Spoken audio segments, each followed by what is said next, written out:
What's going on? You got me, Simon? Yeah, Texas News Service.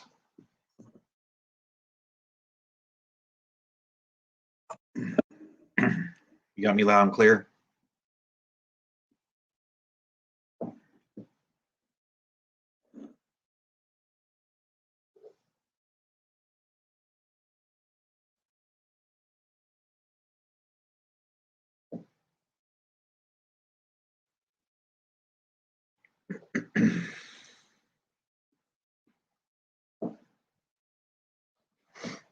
Got me loud and clear, people?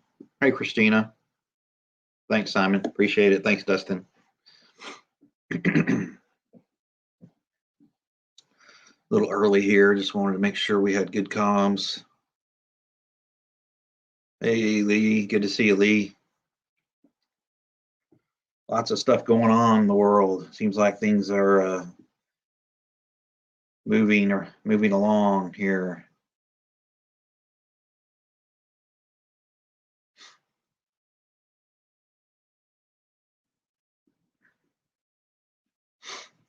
I see Austin is under a boil water order. I'm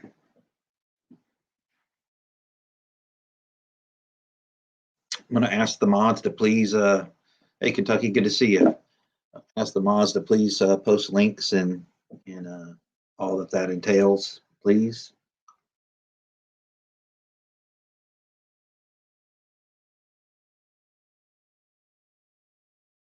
But yeah, lots going on. I'm sure everybody's been paying attention.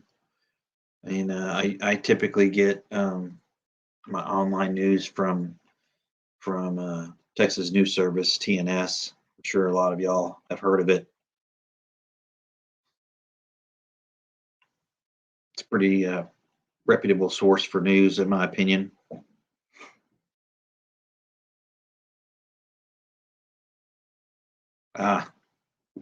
All I saw on TNS, Lee, was that they said it was internal issues.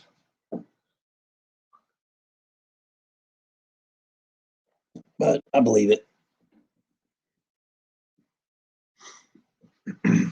But hopefully everybody had a good Saturday and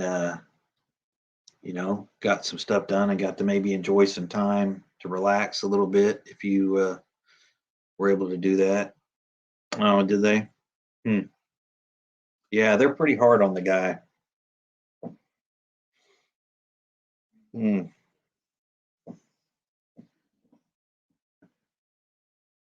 I like their service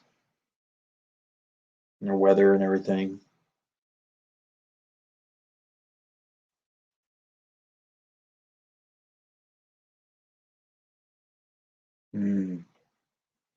Yeah, lots happening, people. Lots happening. I got my phone over here going on this other side to maybe try to catch some stuff that's happening out there in the world, but definitely Kentucky, definitely.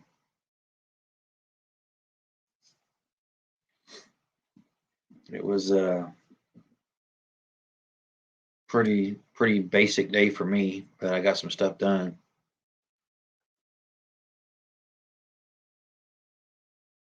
I still have the war drums, of course, being beaten, and UK and France are rattling their sabers now and saying we got to unite against Russian aggression and blah blah blah. I say go ahead, get after it.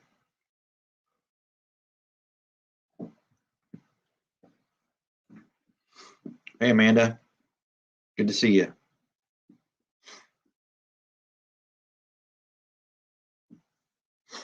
But anyway, yeah, it's been an interesting day for sure, and it just keeps on, ratcheting up, and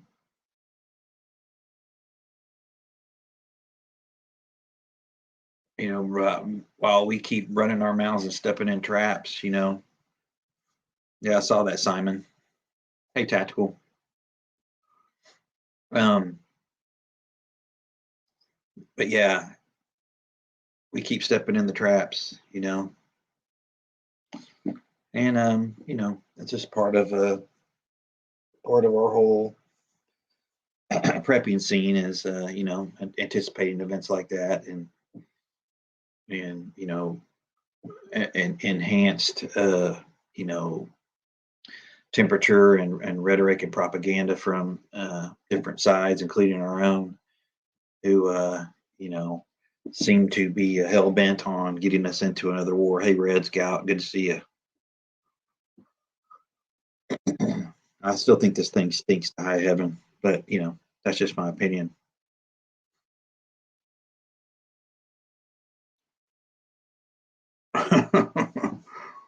Yeah, well, he's woke for sure too. That's for damn sure. Anyway, tonight's video, live, I wanted to talk about security, and it's something that I've talked about quite often, and I know a lot of you have talked about and participated in on various lives and videos of your own. And I just sort of wanted to do a circle back around for some topics and things, because, like I said last night, I think for most of us, at least the ones that follow this lifestyle on a regular basis, we all know the ingredients for prepping.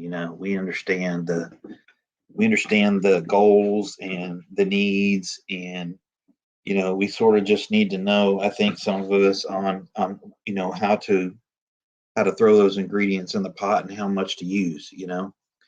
And sort of that's sort of what tonight's video, live, is about, and what I wanted to reiterate to people that, hey, Oki, it's just common sense, a lot of this stuff, but a lot of people don't think about it. They don't You sort of have to imagine scenarios in your head, and I think you have to constantly uh, retrain yourself to process things that matter or that can matter. And I think that we need to break security down into several areas. I think we need to break it down into a sort of a mental stage, or a processing stage, situational awareness, risk management, and then break it off into your personal security, which is your home security, your mobile security, being mobile. What do you do when you're static at home or wherever you are, or what do you do if you're mobile? How should you what should your posture be? How should you um and so home or static security, mobile security, and then even your financial security, right? And I think for a lot of people, or for people that have been in the game as far as military or law enforcement for a long time, I think a lot of us, and not that we know everything, but I think it's just sort of a wiring, if you will, of our brains, and we just sort of think in certain ways, and we expect certain things to happen, and we prepare for those things, those scenarios. But it doesn't help. It doesn't hurt to go over them again, and maybe you'll catch an area that you weren't aware of, that is something you need to be considering, like exterior lighting, like hardening your doors and windows from break-ins, and that includes maybe installing some boarding up of window material, plywood, corrugated steel, things like that. External cameras, smart doorbells. Maybe you just have some security cameras up. Maybe you just have some dummy cameras up to make people think you have cameras. That's a cheap way to have something as a decoy, so to speak. Your defensive posture. What things can you implement from a defensive standpoint? From lethal to non-lethal. What are some specialty storage things that you can implement to hide things, or to obscure things, or conceal things from people, so they don't think that you have anything, etc. and even going into your mobile defensive posture. Everything from making sure your tank's full, making sure your vehicle is maintained properly, making sure that your tires aren't bald, to making sure that you're paying attention. You're paying, attention to people around your vehicle. You're leaving yourself 1 to 1.5 to 2 car lengths, and in front of you, so you can make a move left or right, and you don't get boxed in if something happens, or if you get bumped from behind. You want to be able to go left or right and make a move if you need to. Most people, when they get in an intersection, they pull right up on the bumper in front of them, and that's a really stupid thing to do, because if something goes down, you're boxed in, you're stuck. Um, that's a big one, and not only to not get boxed in, but keep your head up and check your mirrors and pay attention, because there's always people lurking about to hit a soft target, a target that's not paying attention, that's going to be a quick hit, and they're gone, or worse, you're hurt or killed, and your stuff's stolen, or your kids are hurt or kidnapped, or what have you. And then everything from financial security, right? I mean, it's great if you've got a bunch of stuff hoarded and buried in the backyard, or in a safe, or a bunch of silver coins laying around, or gold bullion, or whatever the case may be. But maybe you don't. Maybe you need to start accumulating some stuff. Maybe you need to grab some cash. Maybe you need to have some precious metals, and go buy some and make a deal, barter for something. Making sure that you have cash and small bills, because during an event, what happens is people, stores, they won't give change, and so you got to be able to, react to that, and that's a very good point, Simon, since we're on, topic of security, people burying their heads in their phones. It's the same old story. Everybody talks about it. And hell, I'm guilty of it too. I'm not saying I'm not, but um, it's easy to get distracted, and these professional criminals are good at creating smoke screens and distractions where you become vulnerable at a moment's notice. And a lot of these people are pros, and they do this for for a living, if you will. And some of them are good at what they do. And you've got the smash and grab gangs, you've got the takeover bandits and such, that some of them are cartel related, some of them are just U.S. street gang related, but that's just the way it is. But you got to be prepared to handle. You got to be prepared to handle those situations and dealing with those kind of people. And I'm not telling you to go out there and look for a fight, but or look for trouble. But I think you need to be in a position. You need to be in a position to where you can make a move, a move that's best for you in that particular situation. And it's not always a great idea to try to have a gunfight with somebody if it's not advantageous to you to do so. And so that's something to think about. I'm always looking for a way to get out, especially if you've got kids with you. I always recommend that people just try to flee. It's not about being tough, you know, and trying to have bravado and such, but it's about being smart, and reacting to live another day. It's not about seeing if you can outshoot somebody. If that happens, it happens, and you need to be prepared to do so. But most of the time, in my opinion, security is all up here. It's about how you process information and how quickly you can think things through. If something up ahead looks funny, take an alternate route. Don't get boxed in, don't get ambushed, and don't get into the kill funnel, if you will.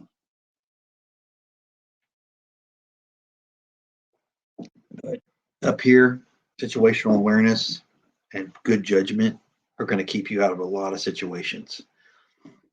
Most people, like, let's just take that poor young gal in California, and that the little department store or whatever it was, then where that homeless guy came in and stabbed her to death.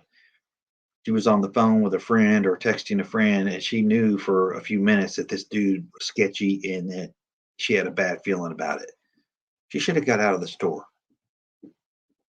She was alone. This guy could overwhelm her easily.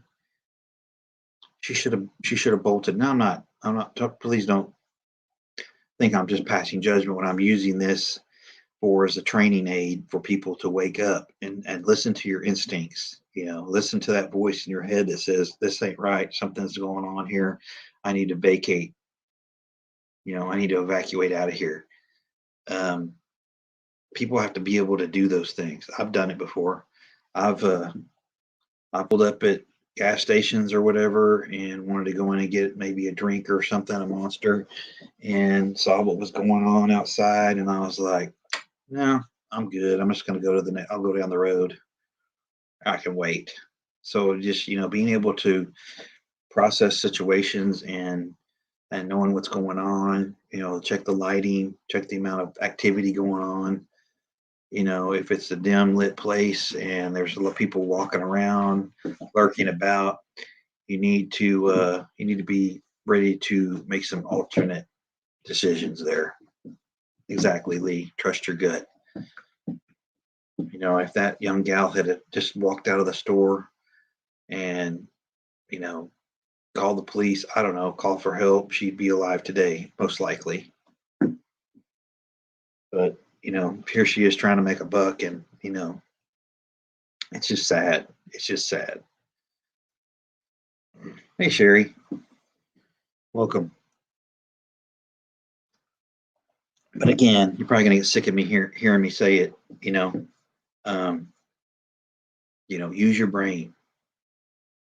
Don't say, "Oh, what's that guy doing? Is he serious right now, or is he?" People are nuts. I mean, we've always had mental illness in this country, but I think it's just there's way more of it today.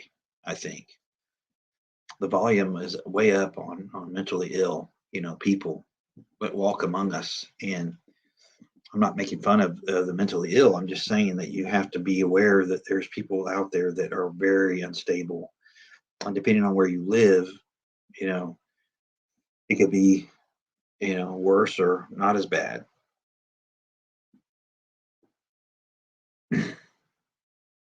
And so, um, you know, again, situational awareness, being able to manage risk. You know, do you need to go to Kroger at 10:30 at night on a Saturday night to get some butter, for a cake that you want to make tomorrow, or can you just wait till the morning and then you maybe go on the way or back from church and stop in there? You know, things like that. Impulsive decision making can really cost you a lot. And I'm not saying be be in fear. What I'm saying is to be empowered to make smart decisions to benefit your security situation when and wherever you may be. Um, of course, if you're prepped, you probably shouldn't have to go out for that butter anyway, right? So, that's something else we could talk about. But if you're fully prepped, you ought to be good to go to make a cake, in my opinion. Um, but we'll go back to the top and talk about personal security at home. Let's just go from the at home, whether you live in an apartment or a townhome or a house or or an RV, I guess, or a mobile home. It's all pretty much the same. The one difference is your capabilities to store things are a little bit less, and you know, stack it vertically. If you've got a bunch of canned goods stacked in the corner because you're out of closet space, that's great. Stack it vertically. Don't stack it as tall as you where it can fall over and kill somebody. But stack it vertically on top of one another, and then maybe place some sheets over the top of it. Yeah, you're just covering up a piece of furniture. But space is an issue, right? Space is an issue. There's no doubt about it. But you don't have to have a pantry to store things. Okay, you don't have to have a closet to store things. Exactly, Kentucky. I like that thought. I like that. And, long guns aren't for everybody, that's for sure. But I do like the option, especially if I'm mobile. I do have one with me all the time in my vehicle for sure. And, it's just it's a security blanket for me. Because too many people have been jammed up and caught in firefights and all that. So, plus, you might, with the weather, you might get stuck somewhere, and hell, you might have to shoot a bird. Hey, little boots, good to see you. But shot. My preference, personally, is a scatter gun, like you see right there behind me, for a vehicle weapon. From a security standpoint, just everyday stuff. Now, if I'm going out to the ranch, or if it really goes SHTF, I'll have more than just that with me. I can assure you. But yeah, it's true, Simon. You can do that. That's a good point. That's a very good point. Yeah, you can get those little platforms for the feet of your bed frame and get it up off the ground a little bit more and store a couple more cases of canned goods for sure, or whatever. But designate an area in an adjacent room, or a hallway. Perhaps don't block the hallway so you can get around things. But you got to use the space that you have effectively to store your preps. Because if they what I'm reading is true on the supply thing worldwide, we got real problems ahead. And I'm not really seeing it in my area yet with regard to the stores. I am seeing the prices accelerate quite rapidly. But if what I'm reading and hearing like y'all is true, we got really dark days ahead on the sustenance side. And since we're on the subject of defense, I want to go ahead and just reiterate to people that go keep purchasing the lead, please.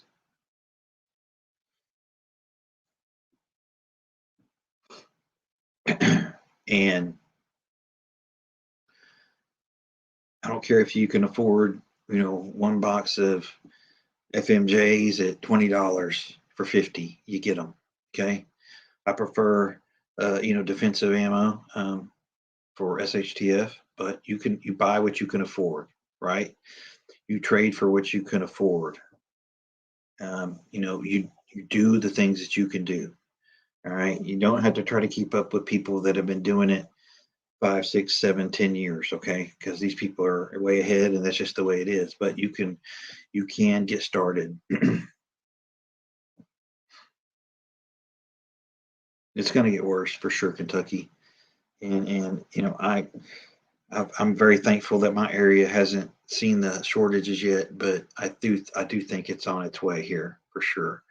I don't have a real reason for the disparities on the shelves. I just know that it's not the videos that I see in up north and other places of the country. I'm not seeing that on my shelves here, not even close, in fact.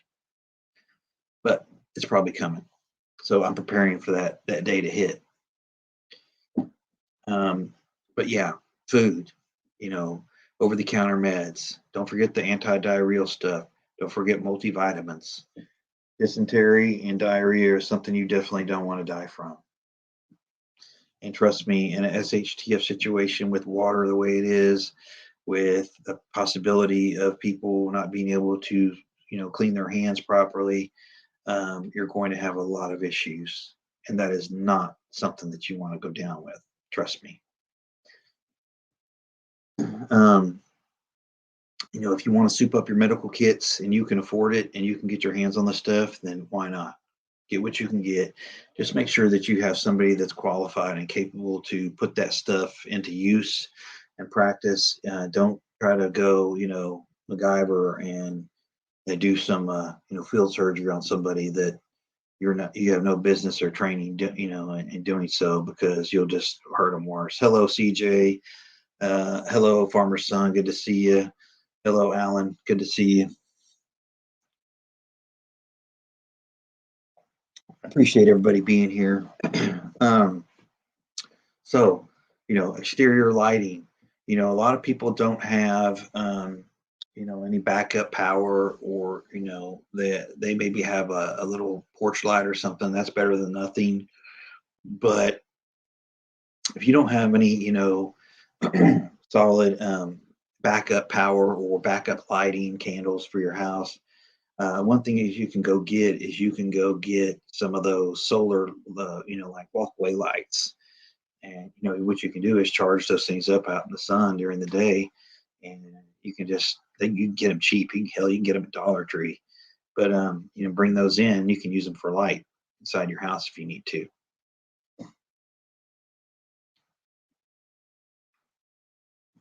But there's all kinds of ways that you can get lighting, from candles to battery operated stuff to rechargeable stuff to generated lighting to flashlights, etc. Right?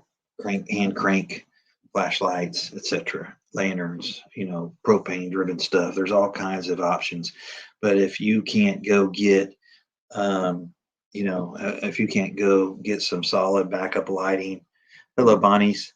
If you can't go get, afford a bunch of stuff, you can go get some of those cheap solar lights, and those can, function as your backup lighting, inside your home. You just put them outside during the day, charge them up, and bring them in at night. Hopefully, you've got a fenced-in backyard that you can secure.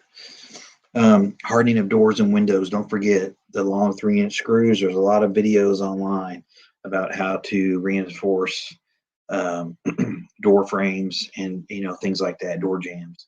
I would certainly, if you've got somebody in your family that's good with framing or carpentry, hey Buzz, good to see you. No worries, man, you're good. Appreciate you coming in.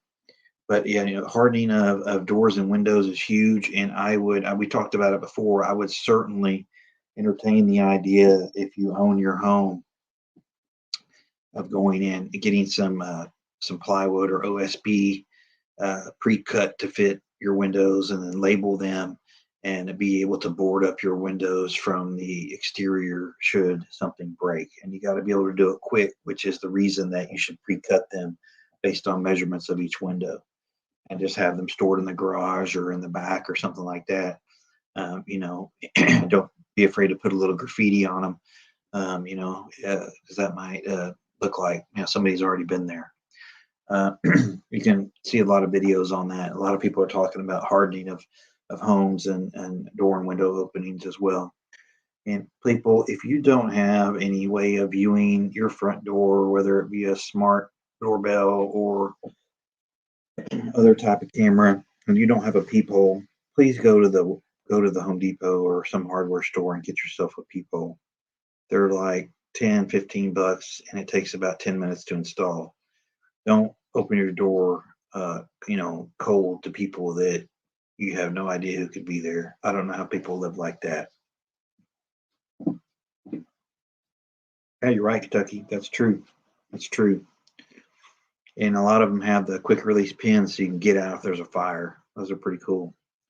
There's all kinds of ways that you can, if know an old farmer or rancher, most of those people know how to weld and tinker with stuff, and they can come up with all kinds of solid ways to make something else work instead of having to go buy something. That's how they get by. They're just very versatile and capable people, and they know how to run welders, and they know how to put stuff together to make it last. Because livestock is pretty tough on equipment, if you will. Yeah, no kidding, right? Lee, I've been wanting those so bad. There's a company in Texas called, I think it's called Texas Security Shutters or something like that. They're big into all that right now. I think they're up in Gainesville, which is up on the Red River. But I think it's Texas Security Shutters and Screens or something like that. They have YouTube videos. They're pretty awesome. They are pretty good old people too. They're just a small company, but they seem to be really busy with regards to installing those things. But I do like those roller style war shutters too, Lee. That's for sure. A lot of people call them hurricane roll down blinds or hurricane shutters. There's all sorts of different ones that are much more eye appealing than you know just a piece of plywood up on window opening, but you do what you got to do. You do what you can afford, right? That's the way I see it. And we always make do with what we got, what we can get. Um, with regard to the home defense stuff, we talked about it, right? It's what you can afford. It's if you're not comfortable with firearms, if you're not comfortable with having to use lethal force, then you probably don't need a handgun or any type of weapon. Get yourself a non-lethal, um, non-lethal, implement something like a fire extinguisher or pepper gel or pepper foam, pepper spray, a club, I guess. But you know, I can't live like that. I'm not going to try to have a knife fight or a stick fight with somebody. If they enter my home unannounced or unwelcome, they're going to have issues unless they're the police. And if the police are there for nefarious reasons, they might have a bad welcome too. But consider, learning about um, implementing lethal force and defending your home, knowing the laws, being proficient, being safe, being trained. Stun guns are something that people go get a lot of times, but if you're not careful, somebody will just turn it on you and kill you and take all your stuff. So it's not like the movies. You have to put in the work. You have to put in the work to be proficient in things, just like studying for an exam. To make a good grade, typically people have to study and put in the work to make it happen. I think the same thing applies to prepping. You have to practice and be proficient and efficient and know what your capabilities are. Be honest with yourself, and that goes with all this stuff that we're talking about. You have to sort of be vulnerable and know your limitations and your weaknesses, and then own up to them. And you know, you got a place to start, right? I'm no expert marksman. I used to be before my eyes got bad and I went and got older. But I think I only qualified expert one time when I was in the army. But it's just something I've never been super super an expert scorer in, and so I like shotguns. I don't have to be good. I just got to be close. But I've always owned them. I've always owned them, and so I'm comfortable with that. And you know, people have to, when they go to, if you are going to entertain getting a firearm, you need to go to a place like, I would say, just academy. I mean, not that they're experts in there, but you can anywhere you can touch and feel the firearm. Check the size of your hand. Is your hand a fit for this gun? If this gun frame is too big for your hand and you can't hold on to it and control it and you can't shoot it effectively, then you really don't need it. You need to find a gun that fits your body style and your hand, uh, you know, better, so you can, you know, have the ability to defend yourself effectively. And it also needs to be something that you're comfortable with, because a lot of people will go buy a gun but they won't carry it. They'll just leave it at home. And if you work, you're only at home. If you don't work from home, if you work at the office or wherever you're, on the road or whatever, you're at your job a lot of times more than you're at home. So I would uh, be looking for something that, one, I could afford, number two, I could get freedom seeds for, and number three, was comfortable, and that I was going to carry comfortably in my waistband. If it's not comfortable, if you can't get a comfortable holster for it, you're not going to carry it. And I do recommend that people get holsters. Tucking it in your pocket, or your just throwing it in your waistband like they do on the movie, you said, that's pretty irresponsible in my opinion. A good holster is hard to beat, whether you carry open or inside the waistband concealed.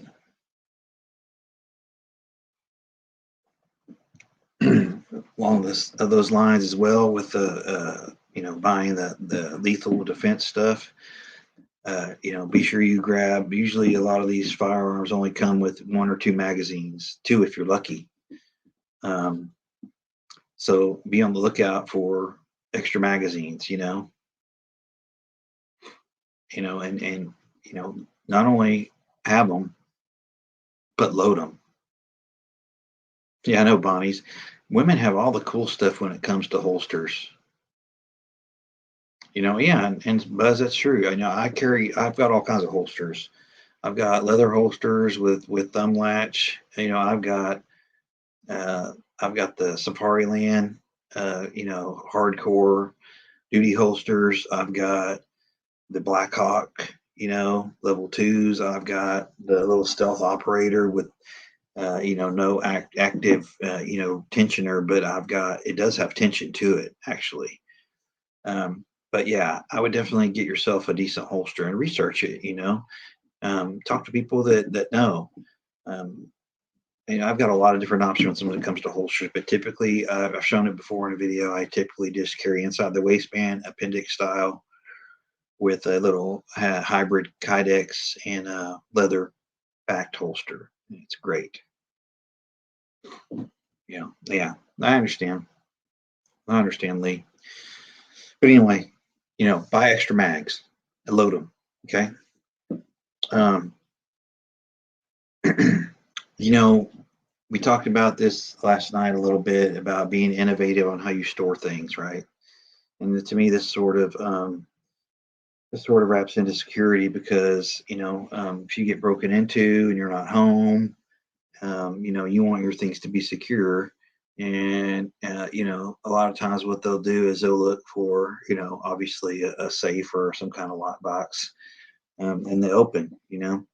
But I think that maybe you should consider more of a hidden in plain sight approach, for a lot of this stuff. And that's with regard to a lot of your valuables, of course. If you really sit down and think about it, there's a lot of cool ideas out there and a lot of things that you can consider to just a traditional, locking safe, bolted to the garage floor, or screwed to a shelf in your closet, if you will. There's a lot of options, I think, and there's a lot of room for creativity when you want to store things at your home or your vehicle, for that matter. So consider being a little creative when it comes to storage of things, and that includes everything from this stuff here to cash, to anything precious that keepsakes, heirlooms, things like that. Consider consider all that stuff. And there's a lot of cool videos out there. Some are expensive, some are not. Some are, sometimes you can go get I saw online there's a bottle of Dasani water, a fake bottle, comes apart, and you can stuff all kinds of stuff in it, and it's just a water bottle sitting there.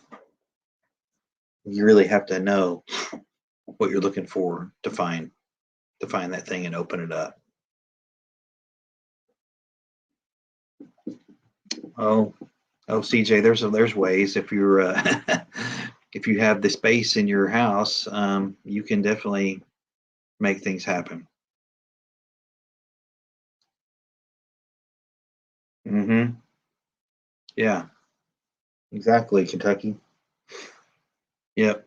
Fake walls, false walls, uh, bookshelf, panic rooms, all that stuff. There's all kinds of cool stuff. Research it. Just start doing keywords in YouTube, and you'll see a lot of stuff out there that you can think about. But I think that people really need to get creative and use their imagination when it comes to a lot of this stuff. Exactly, Lee. Exactly. Yeah. Everybody check that out. Look at what Cold War's talking about.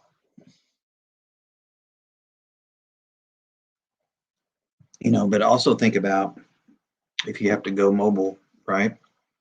I mean, if you throw something in your vehicle, you want it to look, you know, inconspicuous, right? Why would you have this in your vehicle? So think about that too.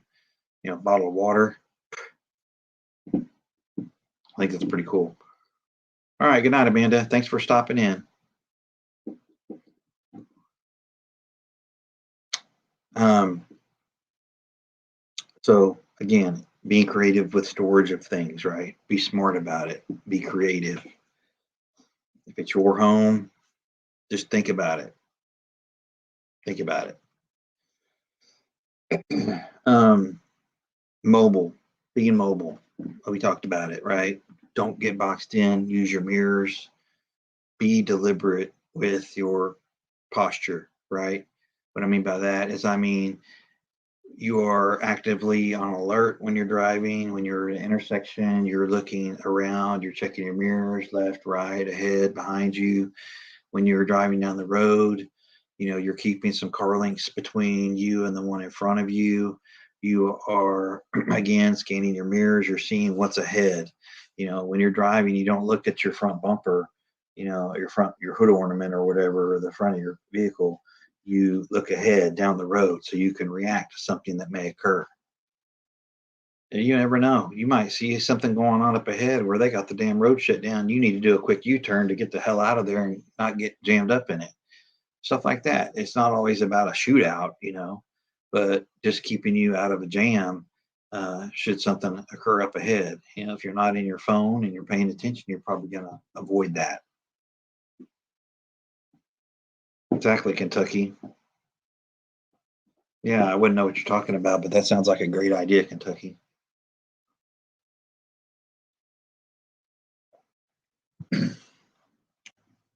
Exactly, farmer's son. You got to divvy up your cash there. You should already have that done. You should already have things squared away and compartmentalized and grab and go, if you will. Don't put all your eggs in one basket. My mobile setup is one that if I need to be gone a while, I'm okay. And if I can't get back to my home base, I've got another location that I'm going to go to, likely from wherever I'm at. But my vehicle is set up to where I'm okay if I am there for a while in it. Granted, nothing catastrophic were to happen.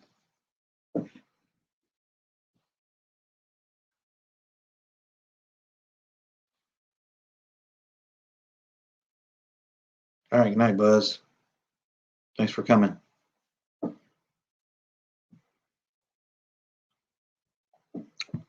So again, apart from the standard, things that we should be thinking about with regards to security while we're driving or riding, vehicle maintenance, a huge, having an extra belt, huge, emergency, you know, emergency breakdown items, booster cables, a tire plug kit, a air pump of some kind, runs on 12 volt, a floor jack. I have an SUV and a pickup, so I have floor jacks in each one of them. I just bought floor jacks and I leave them in the vehicle, and my setup in either vehicle is pretty much the same, at least from a mechanical standpoint. In regards to the what food items and such with regards to that in your vehicle, I don't lug a bunch of canned goods around. All right. What I have is those survival bars that you can get at Wally World. They're just those little SOS bars, or like cinnamon apple or whatever. They're $5 a piece, and I think they're 2,400 calories each. And I throw them in there. I've got one in my backpack, a couple of them, and I've always got them. They are where they are. I don't have to worry about it.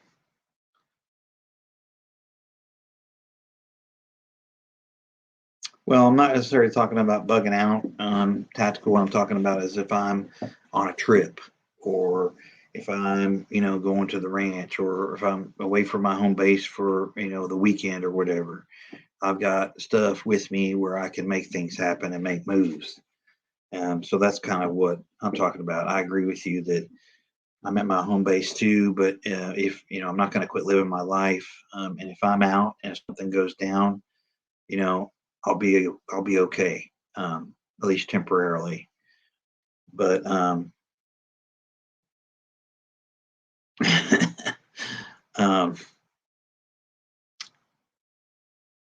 yeah, that's an issue, but there are still some things you can get that hang over your front seat headrests in the in pickup. You can definitely make some stuff happen there, Lee, with that vehicle. And it's actually would be pretty easy for you, I think. You might have to consolidate some stuff, but there's a couple of things you can get to enhance your on the move situation there.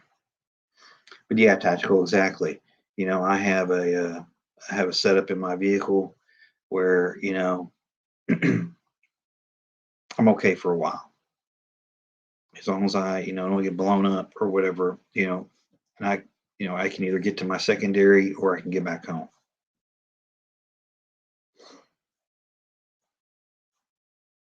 Oh yeah, you just need the right storage device. Lee is all you need.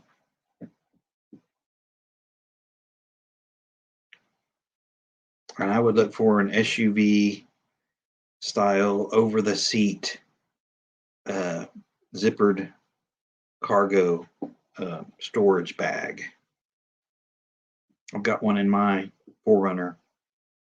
And it fits. It's the width of the back seats, and it's got some heavy duty material. It's like Cordura, and it's got some heavy duty straps that go around the headrest and hang over the.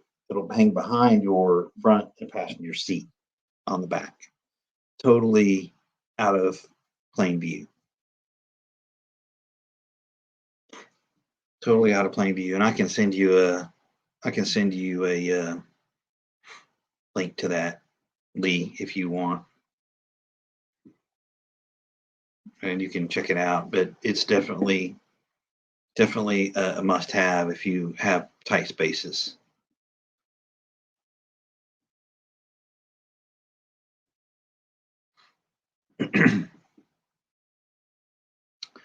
But yeah, I've got a fishing rod and tackle, a collapsible fishing pole, some tackle, again, the survival bars, water, tools, a hatchet, um, basic stuff like that.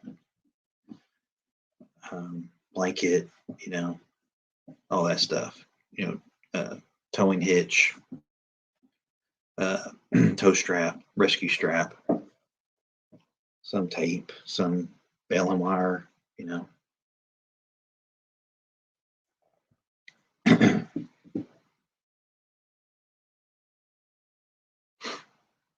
But over the back seat or over the headrest storage, um, or cargo bags with huge zippers are awesome. They really work well.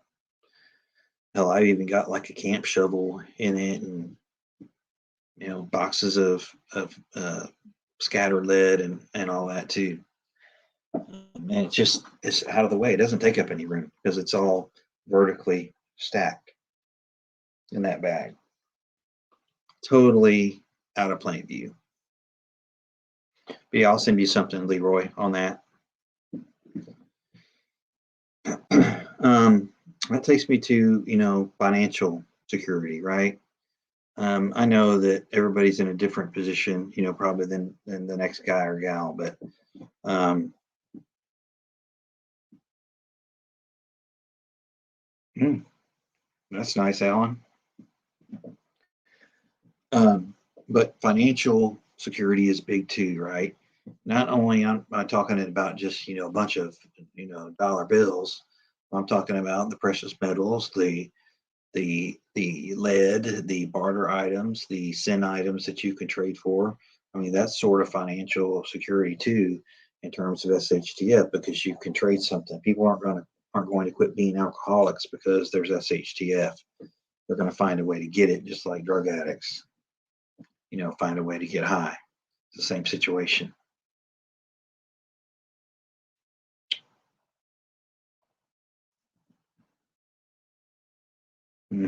That's good, Kentucky. That's good. um, but yeah, financial security is big too, and I prefer the small bills because again, people won't always be able to give you change, and you don't want to be pulling out a big wad of cash.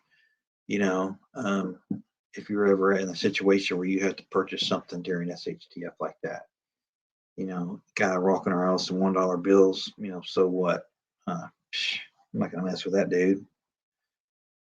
Or they might, in that case, you're prepped in your arms, so you're prepared to take care of yourself if you need to, right?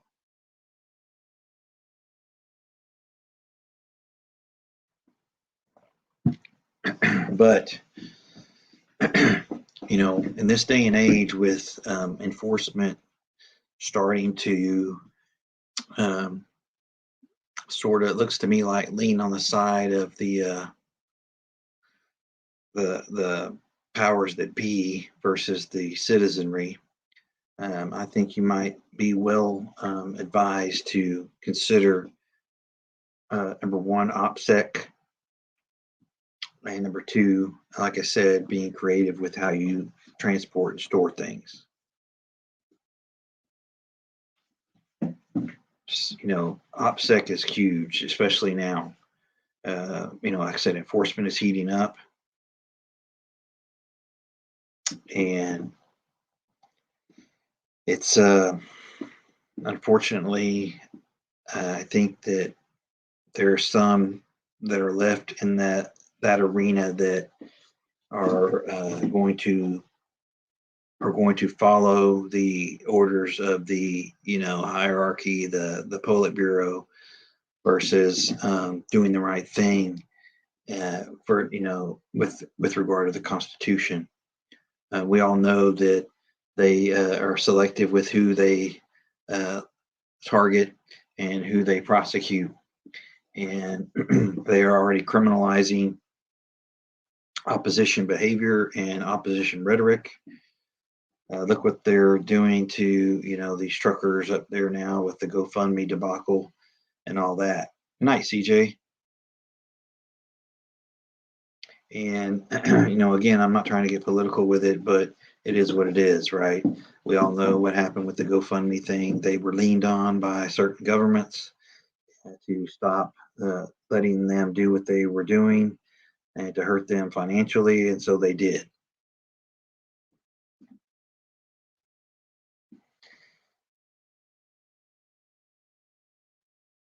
Very, very, very important. Exactly right. Now, Bonnie, as I say your question, do you mean signal you're a safe space for law enforcement, or do you mean just anybody in general?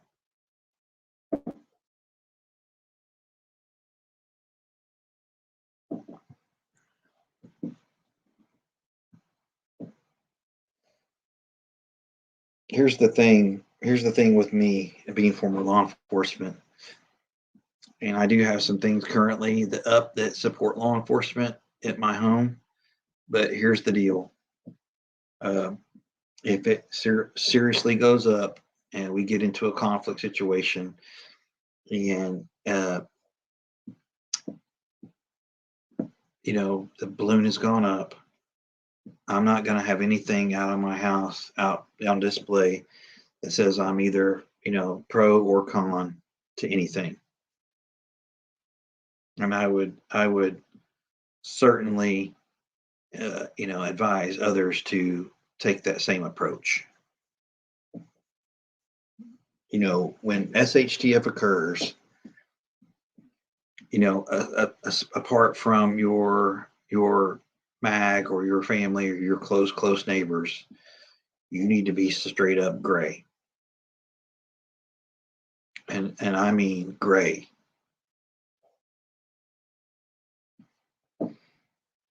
You don't want to, in my opinion, you don't want to be lean one way or the other. You just want to be down the middle, you're laying low. Hell, you don't even want to be seen like you're home.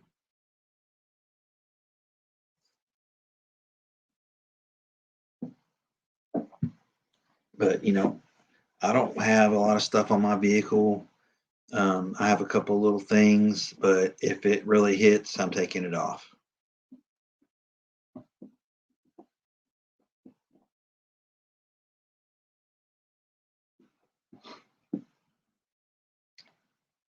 And during SHTF, Bonnie, I'm taking everything down. That's just my opinion. That's me. Um, when I'm talking about SHTF, I'm talking about, the potential for anarchy, etc.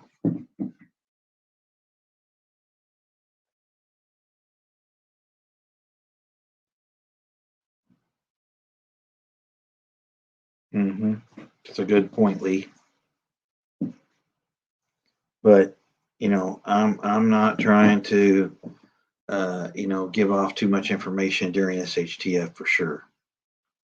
Your neighbors probably know enough about you, your close neighbors that, you talk to and that you trust, and vice versa. They probably know enough about you to know what you're about and such. But you don't want to, say, here I am.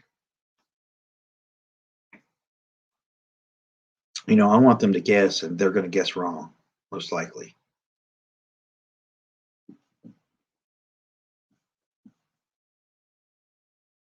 Yeah, you want to be gray, you want to be neutral, you want to be Switzerland.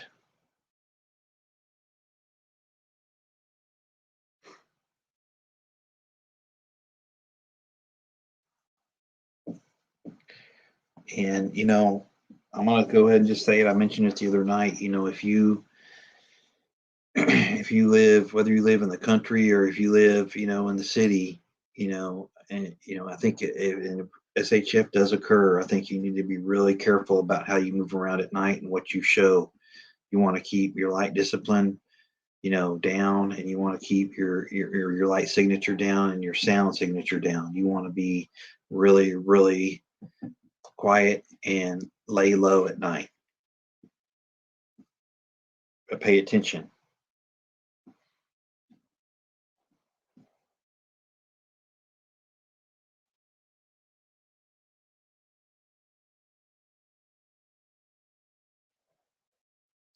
And something else, if you're qualified or if you have the capabilities to do so, at night,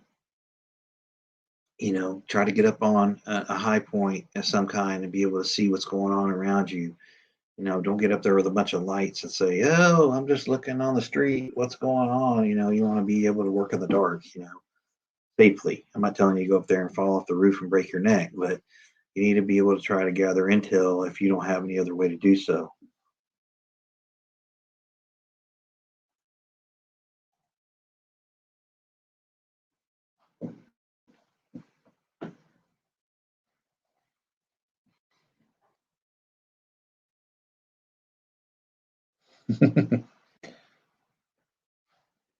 Yeah, you want to be the inconspicuous person that's just going, I'm not even going to answer my door. Tagging, tagging, exactly, tactical.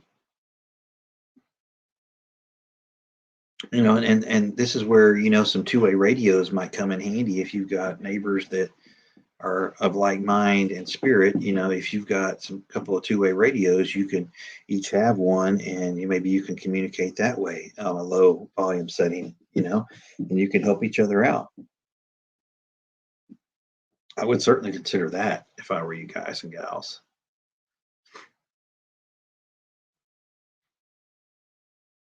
Again, you know, hopefully you're prepped enough where you can lay low and not have to, you know, venture out. You can just keep to yourself, pay attention, protect your own.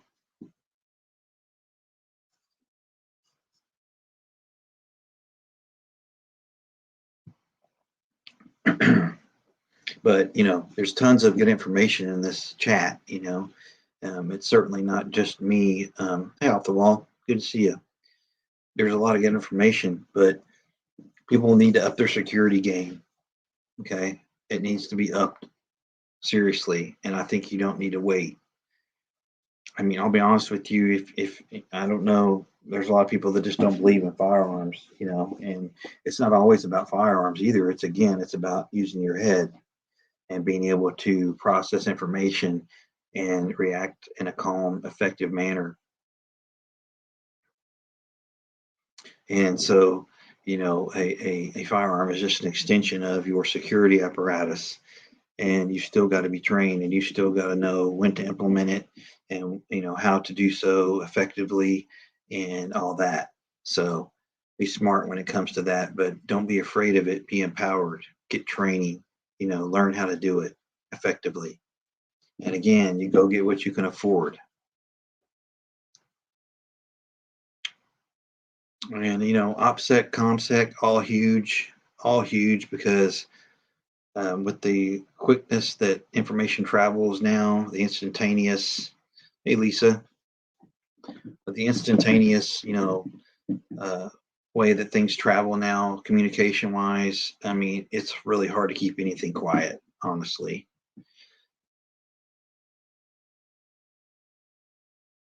Yeah.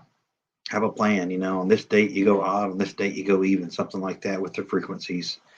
But if you've got a good neighbor that you trust, and you guys and gals talk to each other or whatever, go get a 2 pack of radios with 2 chargers and give one to your neighbor and you keep one.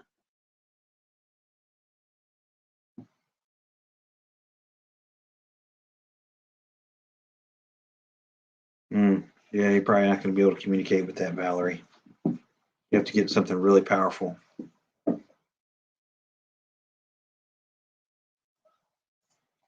Hey, Mary, thanks for stopping in.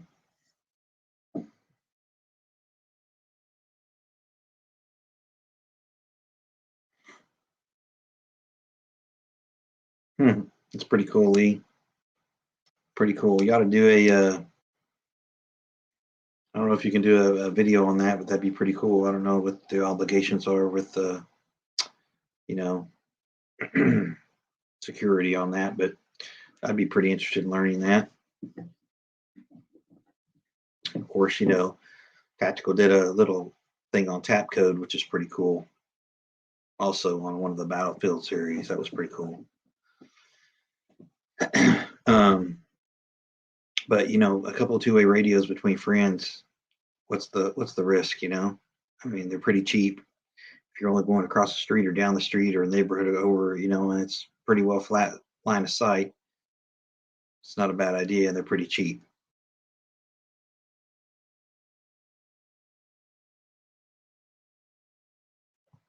But when it comes to communication,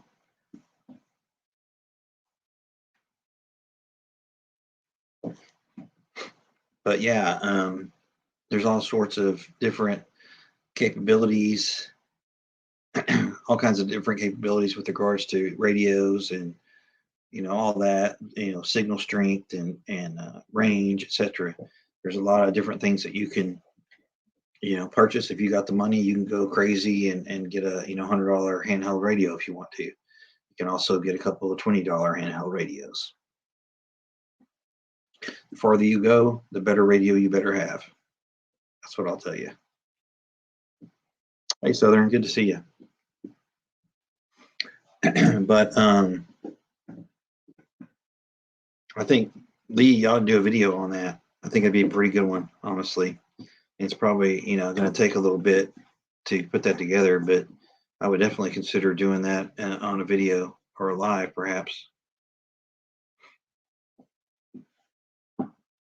But with regards to the financial security, like we were kind of talking about a minute ago, before OPSEC, is I personally would try to keep as much on hand as you can safely.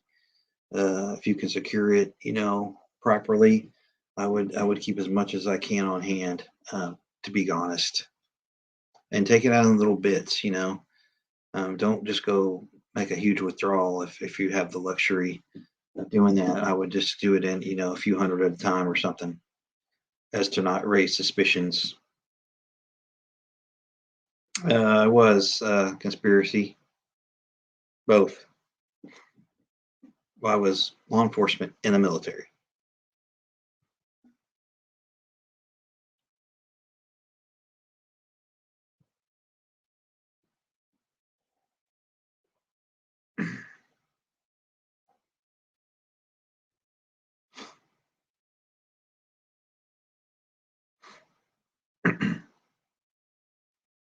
All right, Little Boots, good to see you. Thanks for stopping in.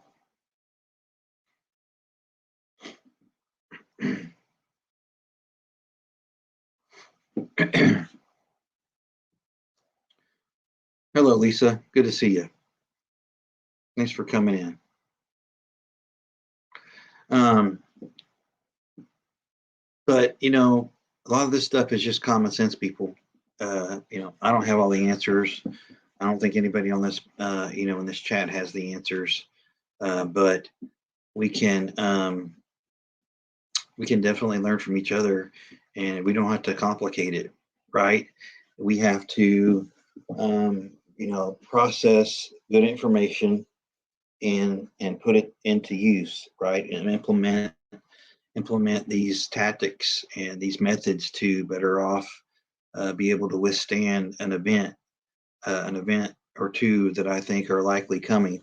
I think that we are still, um, in line for a pretty robust cyber attack or worse.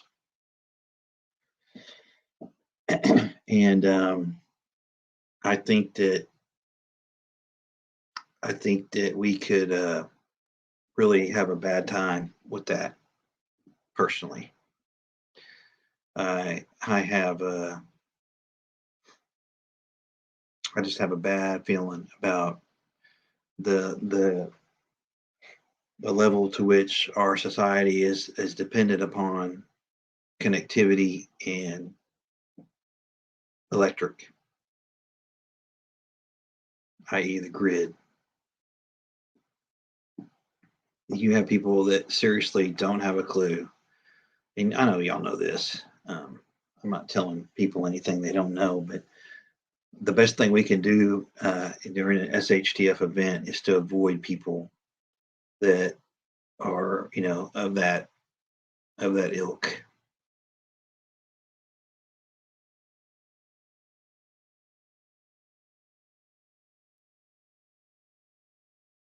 That's right. KISS.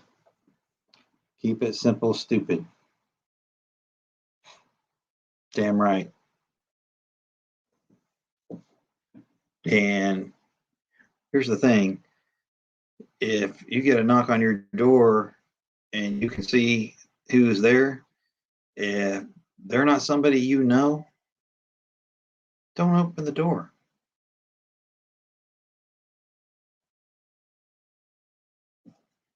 I mean, you're not obligated to let somebody enter your home.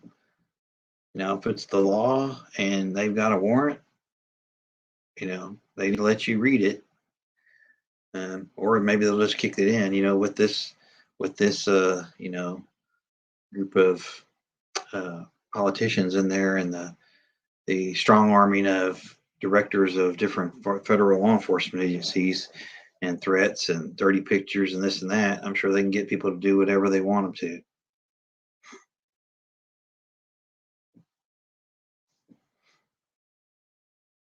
You're going to get What's going to happen, in my opinion, people, is you're just going to wake up and nothing's going to work.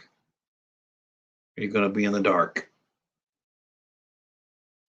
And you got to be willing to, kick that brain into gear and know that, all right, here we go. It's probably not going to be a coincidence.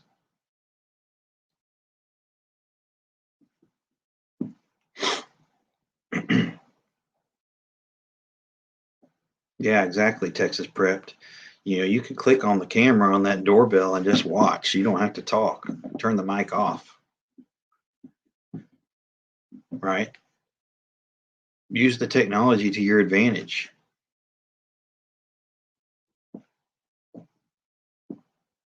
Yeah, we do have to pray for the troops because sounds like Biden's willing to risk their lives.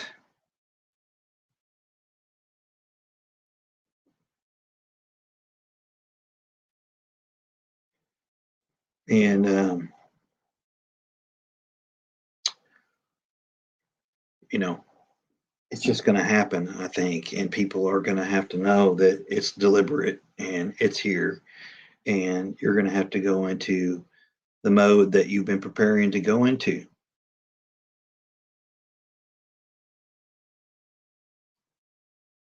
It's true, Kentucky. Hell, you can get a cheap set of security cameras from Wally World, I think, even. I'm not advocating shopping there, but there's other places too.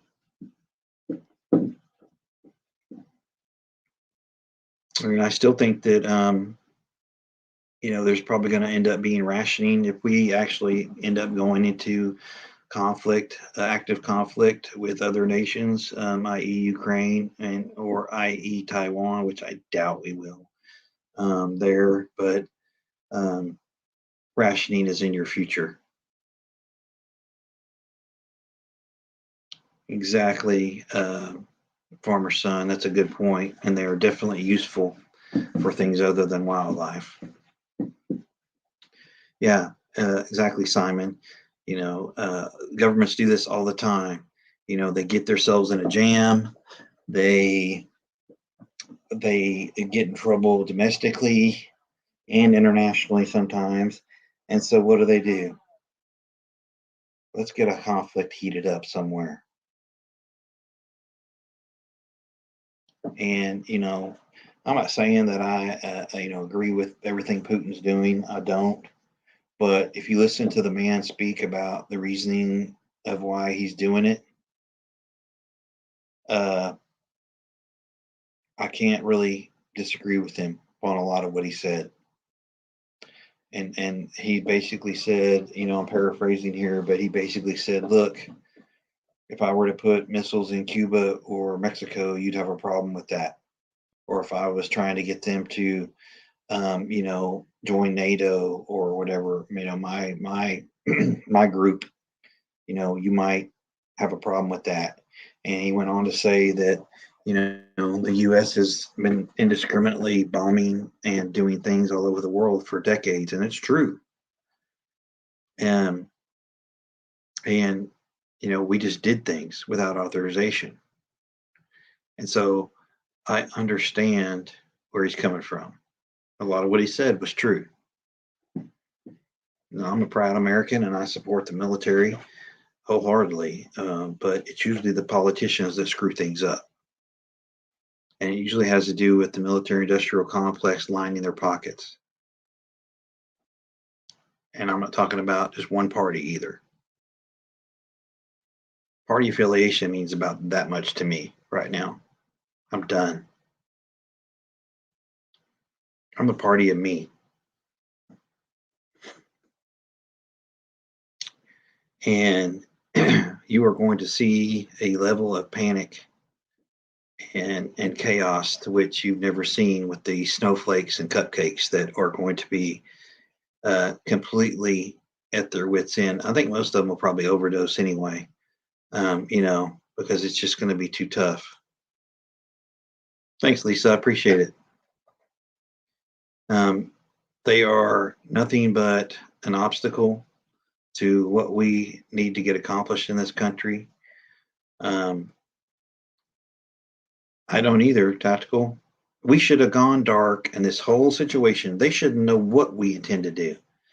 They should be in the dark trying to reach out to us and get a communication back channel going because we don't want to talk about it. We should have went dark. We should have disappeared. We should have strategically placed things around the world and wait on them to make a move. We like to run our mouth and these woke generals trying to act all, oh my God, this is right out of the Russian playbook, trying to justify their existence. I'm so sick and tired of it. We should have went dark.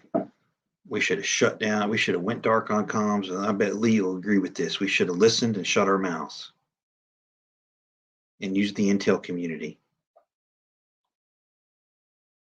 But no, we want to run our mouths and be all woke and drama filled and just thumping and all that. It's like amateur hour at the DOD.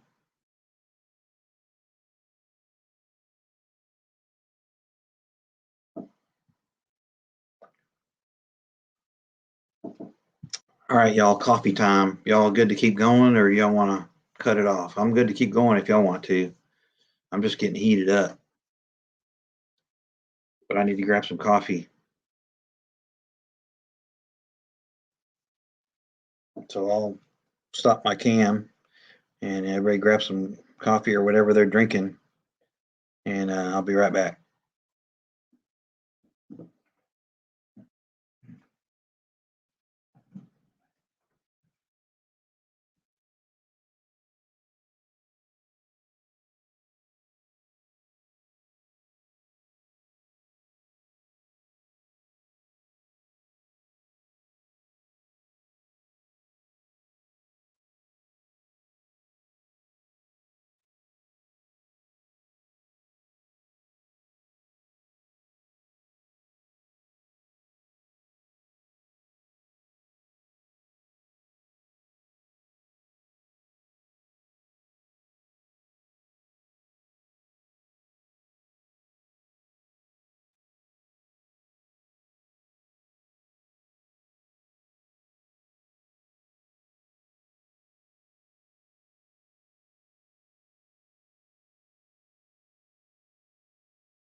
All right, how's it going?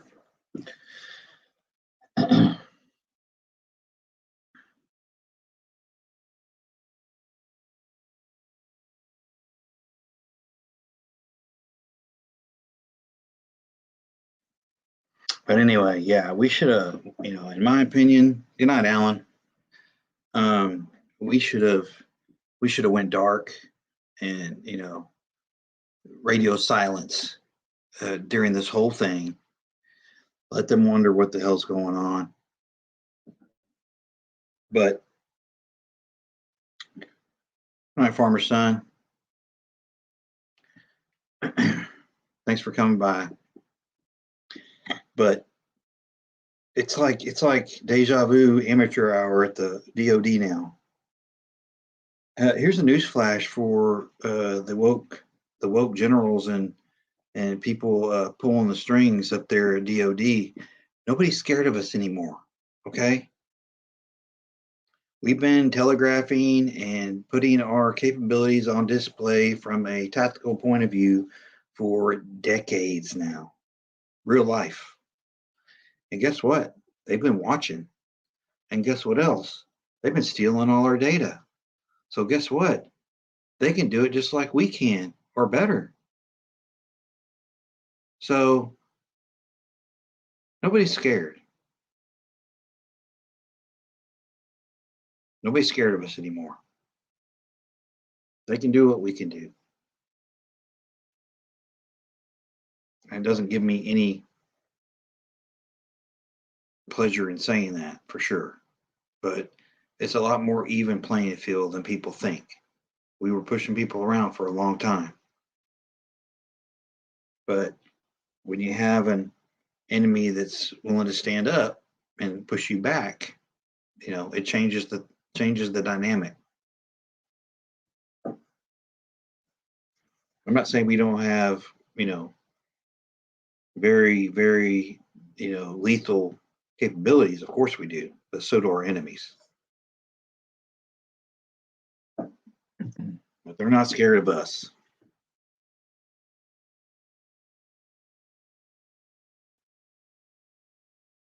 Exactly, Lee. Exactly. And these politicians have sold us out a long time ago. The idea that, oh, they'll never do anything. We're the United States of America. That ship has sailed.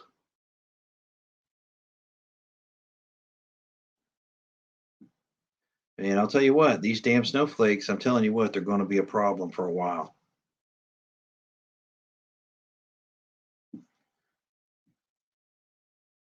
They think it's been a tough day when they can't get their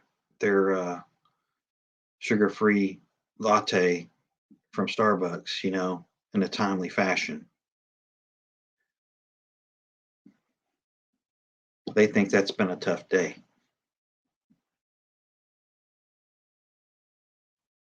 Exactly, Valerie.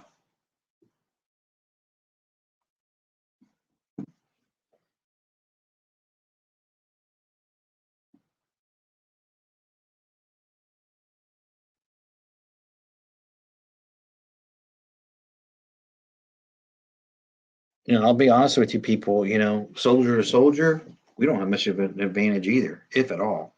We might be at a disadvantage. If you want to know the truth.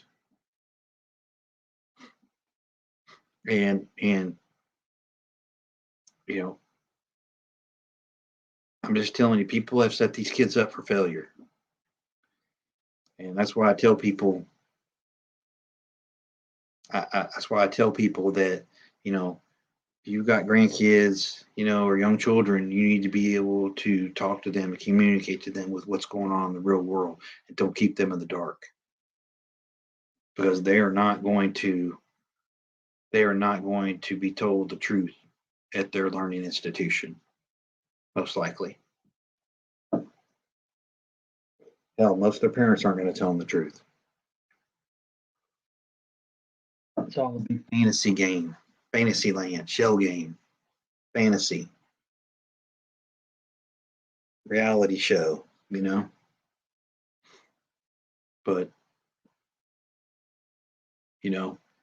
if you've got young kids or grandkids, and you have them over, you need to be, you need to have, prep them for, hiding spots. And if I tell you to go here, you go there and you wait. Like my grandson, he's got a few different hiding spots in the house, and if I tell him hiding place number 1, all right, tactical, see ya. If I tell him hiding space 1, 2, or 3, he knows to go there. It could be for a storm or other things, but they're strategically placed in the house, and he knows to go to where the one is that I tell him to, and stay there till somebody comes and gets him that he knows.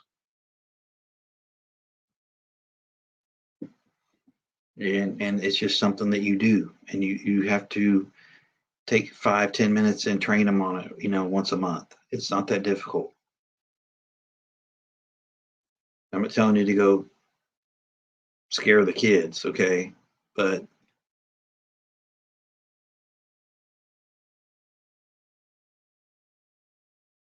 wow, Lee, that's a damn shame. Yeah, tactical. We'll keep that conversation going offline, but I like what we talked about today. I think we made some progress. Yeah, it's a good one too, Kentucky. Except we're all slab on grade where I'm at for the most part. But yeah, if you've got the crawl space for sure.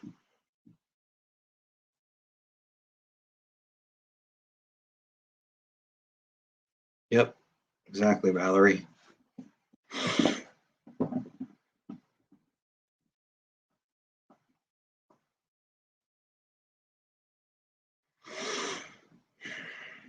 Well, one thing, Lee, that we've been doing for the last 20 years is fighting in the sand,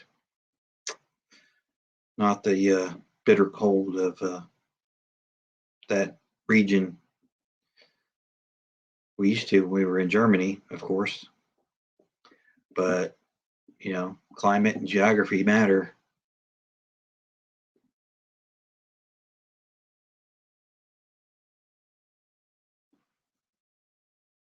Hey, God's good to see you, man.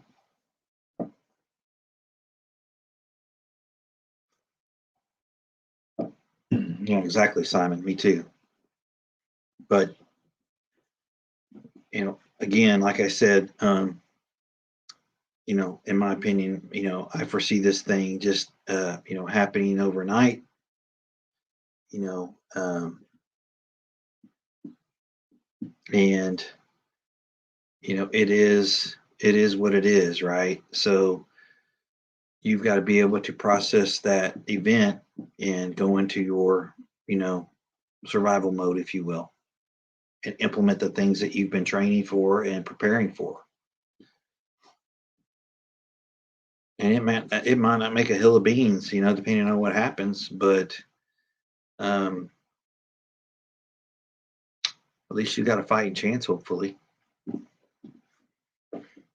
But I don't think anybody wants to have a guerrilla war over here. I think there's way too many bang sticks on the streets. I think that they're after our resources and they're after our infrastructure, and they don't really want to damage that. But if they can cripple us temporarily and get what they want, I could see that happening in the form of a massive cyber attack that cripples infrastructure and utilities. I could see that being absolutely catastrophic for us.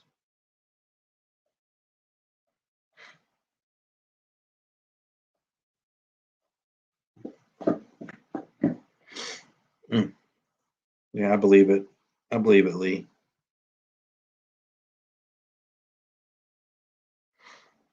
And Lee was served during the Cold War, and so did I, and I think several others in here did as well. And it was a different climate and a different time. And what, we learned how to keep our mouths shut. We know, if I was stationed in Germany, I was actually in a nuke unit, my first duty station, and we were about 45 k's from the Czech border, and we had like a 30-second life expectancy if the balloon were to go up.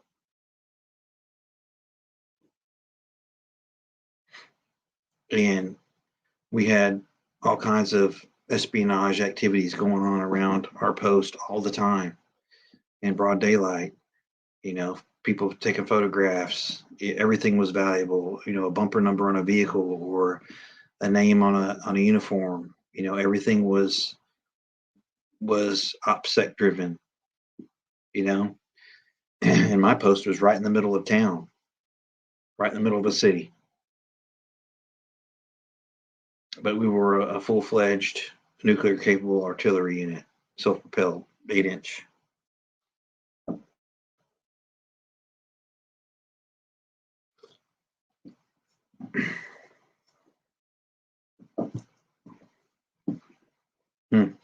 Okay. So interesting times. Interesting times. It's a good time to up your security game, and that goes from, your mental state to your situational awareness, risk management, and the things that you procure for that defense, of your property and yourself. I think people need to not be intimidated by it, but use it as, motivation and empowerment to get right.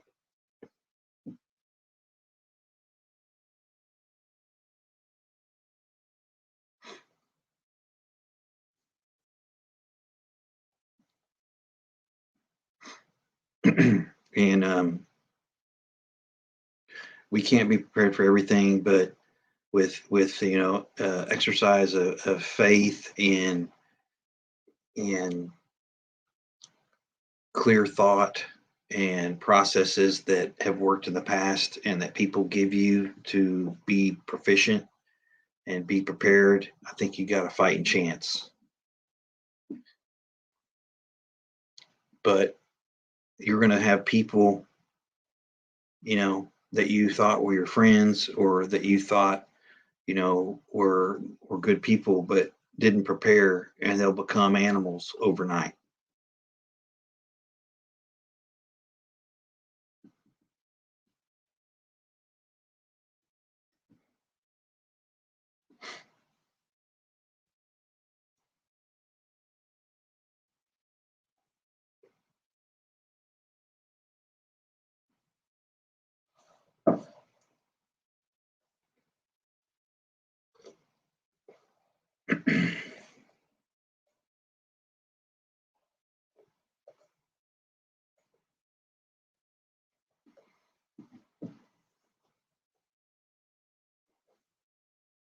Hmm. Well, Lisa, at least you're honest and know that, and you can do something about it, but don't put it off.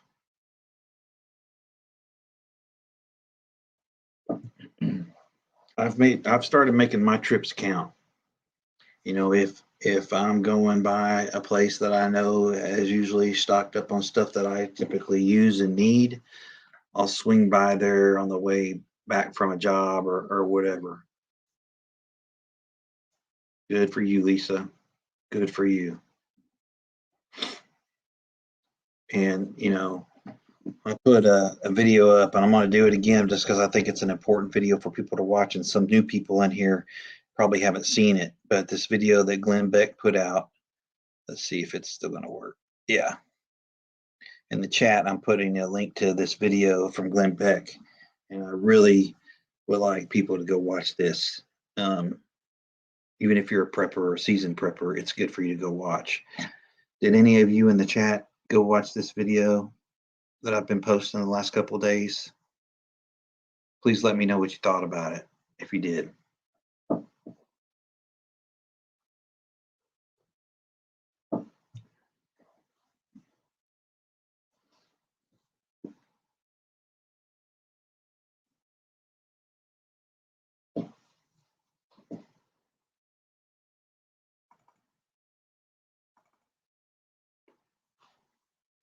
But I would suggest that people go watch this video.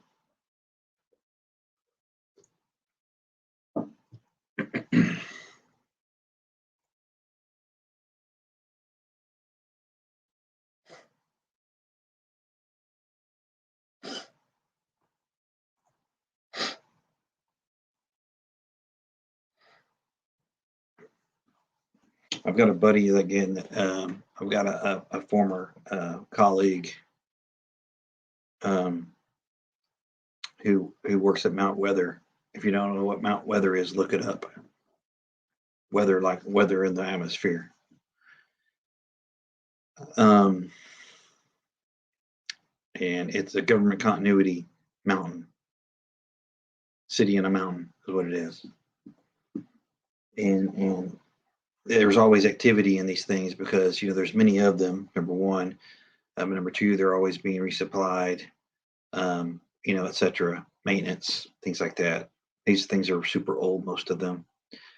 Um, but he knows that if there's increased activity, like people moving in, he's supposed to let me know immediately.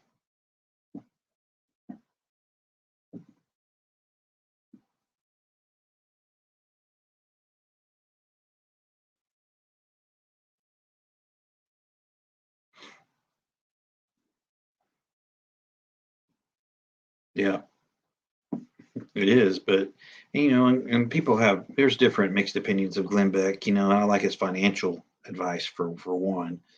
But he's to me, he's kind of a believable dude. I mean, he got out the hell out of New York and Fox a long time ago. Hell, I think he moved to Texas 10 years ago. you know,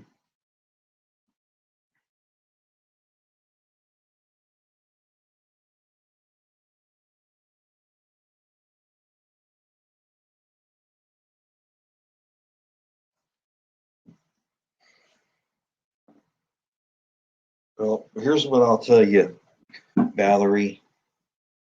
You got to know, you got to be able to mean business too, because better safe than sorry is probably a good method to, live by in SHTF. And, people have to make their own choices and decisions with who they converse with and who they confide in. But if it were me, I would be prepared to use my faith and guaranteed sources of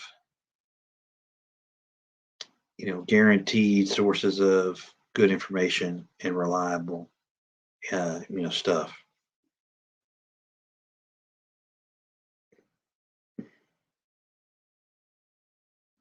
Yeah, it was OKJ. It was sort of a eye opener.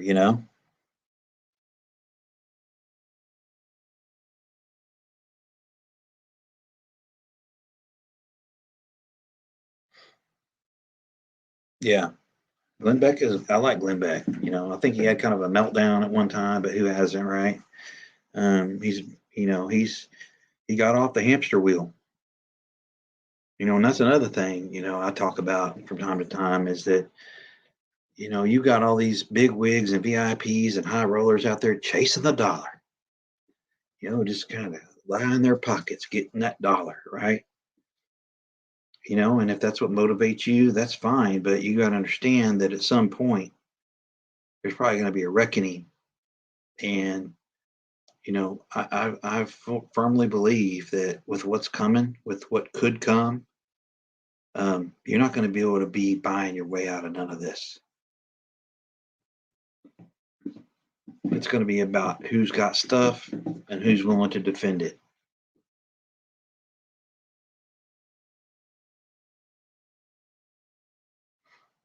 Who's got stuff, who's willing to defend it. And I'm not saying don't help people that you need to help, and that's a personal decision you got to make, you know. But it's going to be about what you have, skills, materials, and whether or not you're willing to defend it.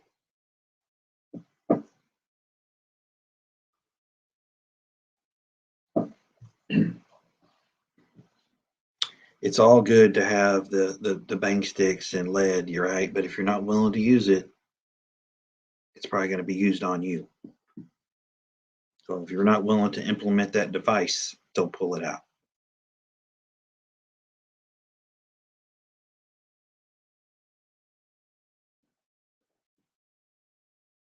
Exactly, Lisa. That's a good one, Hillbilly. I like that. It's a good one. That's a good way to look at it. I sort of was dancing around that, but you went right in there. I like that, Hillbilly. But people, um, we've been pretty fortunate in this country. Yeah, we've had some tough times, the depression and 9/11, and we've had some tough things that we've had to go through, but it's nothing like the Europeans have had to go through, and the Russians. They've had some real suffering throughout generations there, and I should obviously say the Jews and Israelis. Um, so we've been pretty fortunate in this country from a misery standpoint compared to most historically. That's right. That's right, Lee.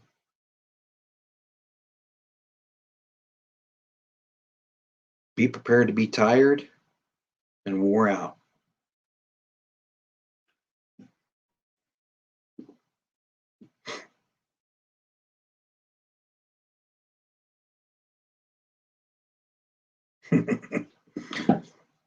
Hey, did you barbecue it, Lisa?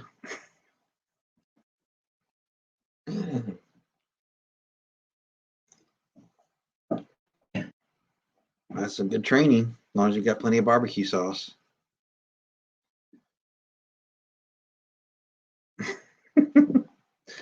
Hey, I hear you. Possums are a nuisance. Ugly as hell, too. um,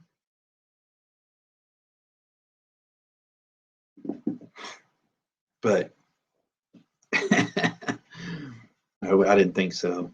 Um, it's going to have to get a lot worse before I'll eat a damn varmint like that. Not saying I won't, but you know, it'll be barbecued pretty well done. And security is a huge topic that it encompasses a wide bubble of things, and you could go down so many rabbit holes. But I just sort of wanted to keep it simple, and you know everybody's situation is somewhat different, but also kind of similar. Everybody's budgets are different, everybody's needs are different. But like I said, if you take two things away from this live tonight, I want it to be, you know, do you have stuff and are you willing to defend it? And when you lay your head down at night, tonight is fine, use tonight and be honest with yourself and ask yourself, am I prepared to endure something, pretty catastrophic? And the rapture's one thing, of course. I mean, that's a given, right? I mean, I hope most everybody in here is saved and knows where they're going and all that. But as far as the flesh goes, do you have stuff and are you willing to defend it? I think those are two questions and you really need to be honest with yourself and ask and answer. And if the answer is no to either one, you've got to kind of reevaluate some things, in my opinion. Yeah, I don't know it all. I'm just telling you how I approach things. Everybody's got opinions, and again, everybody's situation is different. But I think those two fundamental questions are important because by this time, but by now, everybody's watered down the prepping thing so much that you should know the ingredients to prepping, right? You should know the ingredients. You just need to know maybe some spices here and there, and what the ratios are. But the things to go get. You should. If you don't, you need to go on a 48-hour YouTube binge watching session and get good quick.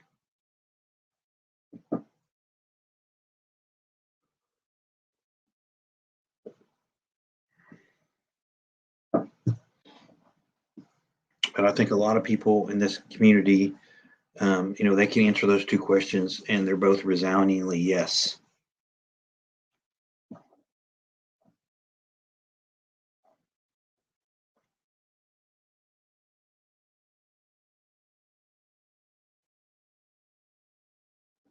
That's a good way to look at it, Lisa. It's a good answer.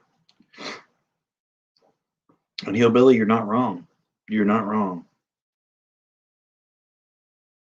And when I say SHTF, I'm not putting any type of window on that. It could be short lived, long lived, hard to say. I'm not gonna sit here and say that it's going to be a 30-year famine and all this. If it's really like that, there's going to be very few of us left. If we catch an EMP, there's going to be very few of us left. Just think about all the people that have to have machinery to live. You know, everything from a dialysis machine to CPAPs to whatever other devices are required to have some people live.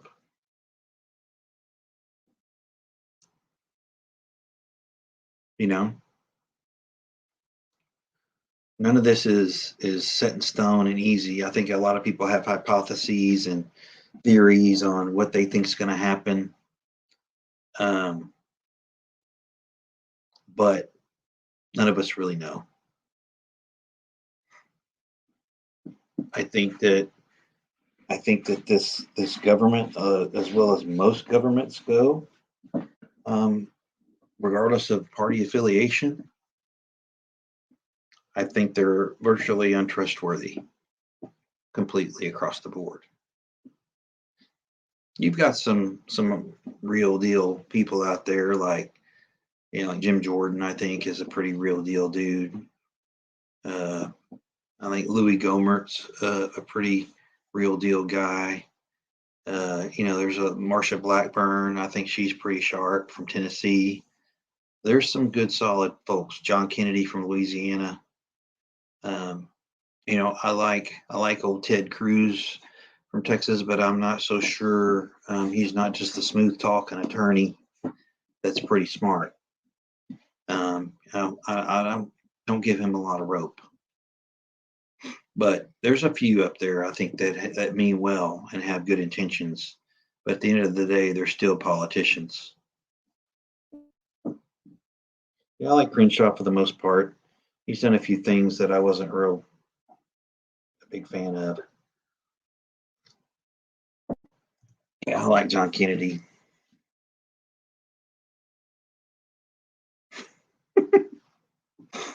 I hear you, hillbilly. There are a lot of people that say raccoon is good smoked. But I'm like, damn. I'm not saying I won't do it. I'm not saying I won't do it, but it's gonna have to get pretty shitty for me to do it. I have to go through all the cottontails in this neighborhood first. I've got a nice little cage trap for them, nice and quiet. Yeah, Bonnie's. I don't know. Paxton, the AG. He's got a lot of. I think he's got a lot of skeletons in the closet, maybe. But I don't know. I mean, the propaganda and the assassination attacks on people's character today is a 24-hour operation. I don't know who to believe, and so I just don't believe any of them, quite honestly.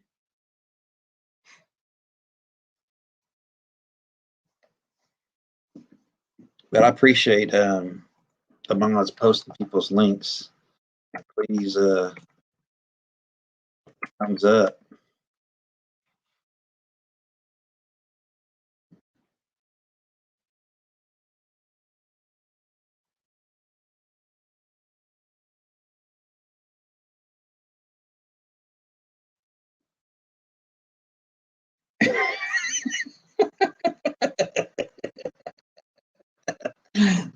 That was genuine, wasn't it, Cole? Oh, Lee, that was so awesome. My God.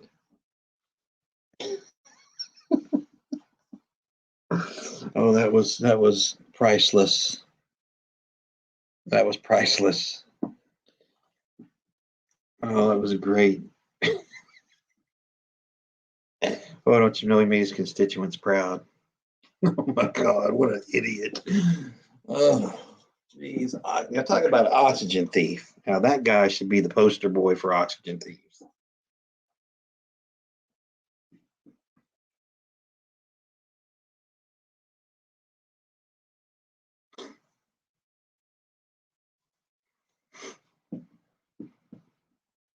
Speaking of oxygen thieves, boy, we sure have a lot of them, don't we?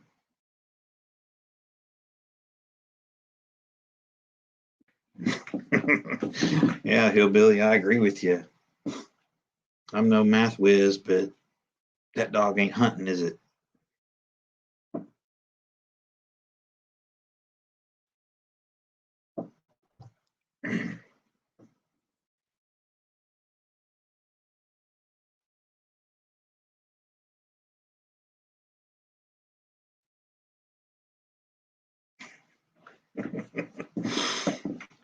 Yeah, people need to not forget to load up on their spices and their barbecue sauce.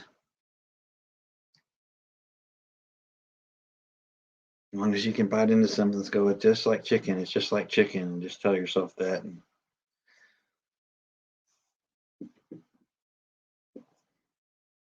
But yeah, I think security is a huge topic, and it's something that consistently process in my head every day. Not necessarily all day, but I usually think about security related topics for a good part of my days and weeks, just to reevaluate what's going on currently, and what my capabilities are, what my weaknesses are. And again, it's all about being honest with yourself and fixing the areas that you need fixing.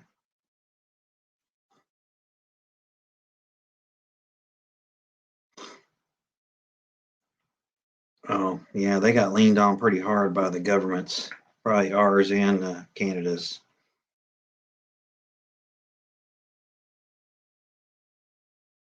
It's a real shame. But those of you that have secondary locations established for either vacation homes, or if you want to call it a evacuation location or a bug out location, that's fine.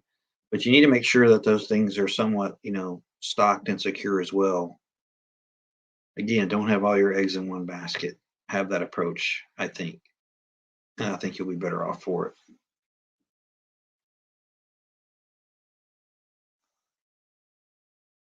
Another thing too, people, in a true SHTF situation, uh, the popo ain't coming to help you. Okay, you're on your own.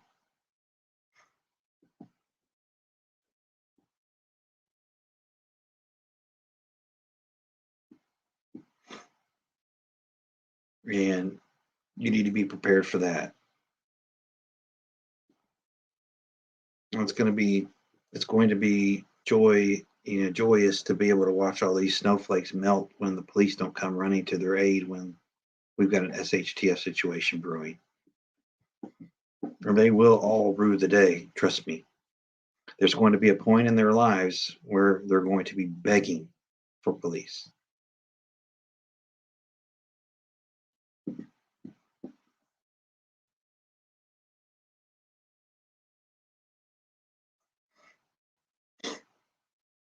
Mm. Yeah, it's going up everywhere, hillbilly.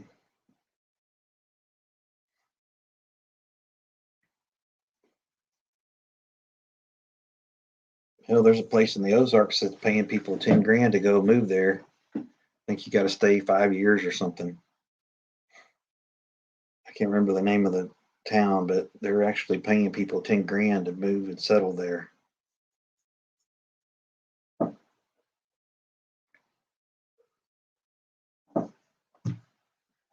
But it's a hot zone too. It's all the only place that you can get land really, really cheap that I know of is out in Terlingwood by Big Bend in way West Texas. I mean, it's so treacherous out there. The damn illegals won't even go through there. Nice, Okie, nice. Yep, God's grocery store right there. Man, what a smorgasbord you could have there. Laws and SHTF people, laws are going out the window. It's street justice at that point. Don't expect the police, and I'm not worried about breaking any laws, to be honest with you. It's about survival.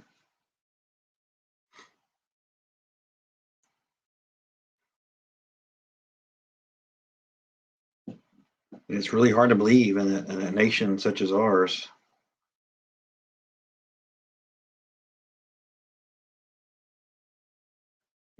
A country such as ours, it's hard to believe that we could slip that far, but it's very possible. I think this thing is hanging by a thread of a thread at this point. I don't think people understand how delicate this situation really is. It is ridiculous, hillbilly. Out in Terlingua, you could get 5 years ago, you could get land for $100 an acre. That's desert, no water, no highway signs, and this is a place where you drive. Once you get off the highway, you got 50 to 100 miles of dirt road and sand to get to your property, and it's all about turn left at the 5 piles of rocks, and then right this way and that way. It's even gone up. I think it's around 500 an acre now. It's crazy.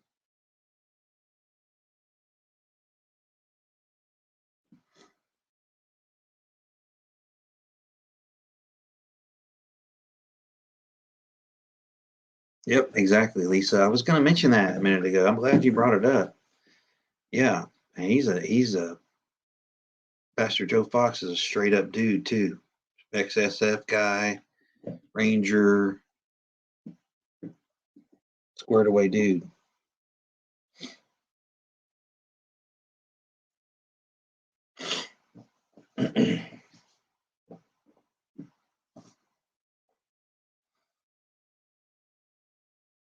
And he's off grid completely. He's all solar. I think he's got a well, water catchment. He's got some really good videos. I think it's Viking Preparedness, if I'm not mistaken. He's in with Bear Independent and all those dudes. They're kind of a conglomerate.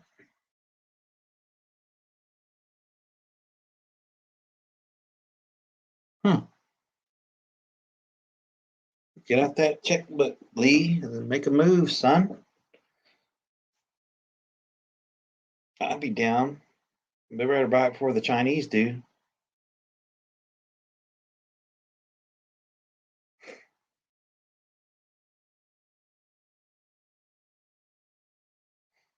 But it's interesting times, people. Interesting times. People need to, they just need to take a deep breath and regroup and start small if they haven't started at all, and one foot in front of the other, day by day.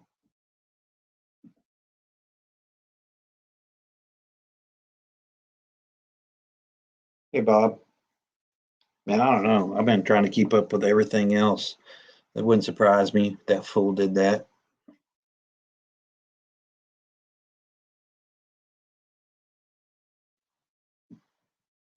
And Millie's running his mouth about Kiev falling in 72 hours.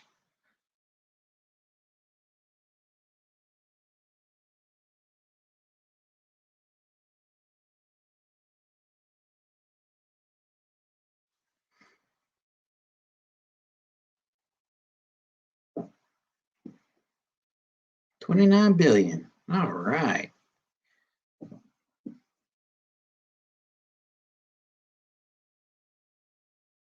Here's what appeasement gives you. Appeasement of your enemies gets you a later date with your enemies. That's what that gives you. And it ain't good.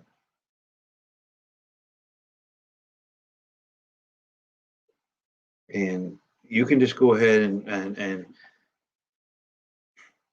go ahead and resign yourself to the fact that Israel is probably going to end up wiping Iran off the map. They're not going to have a choice.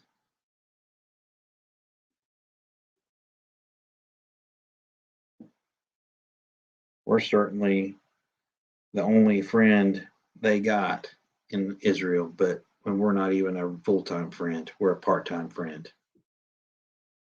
We're a friend of convenience when it's convenient for us, which is a real shame. And those of you that read the scripture know exactly what I'm talking about.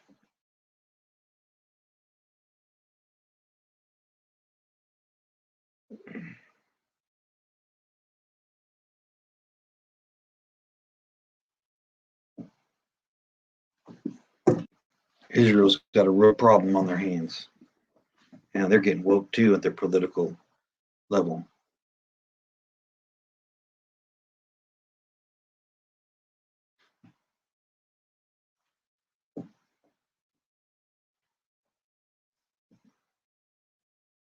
Israel's going to have to do something.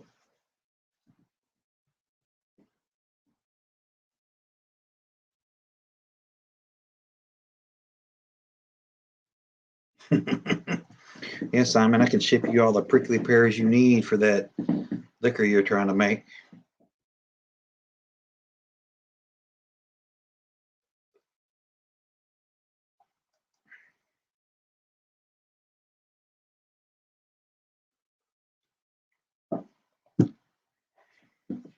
Tell you something else. These people can go straight to hell with their vaccine for kids bullshit. Dog ain't hunting at all.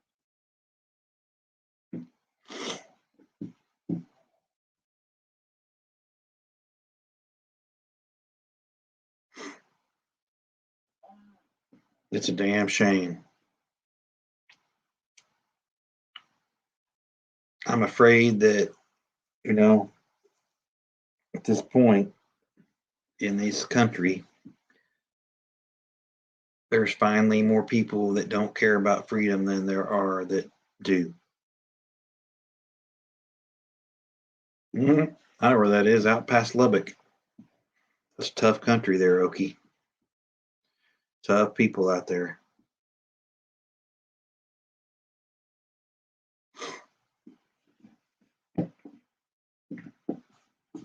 But you got to depend on the man upstairs, and you got to depend on yourself at this point.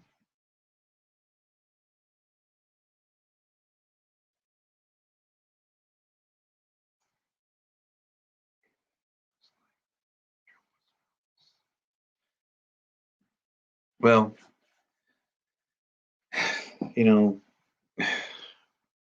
45 had some issues. I didn't care about most of those issues because that's not why I did what I did when I pulled the lever for him. I wasn't voting for the Pope.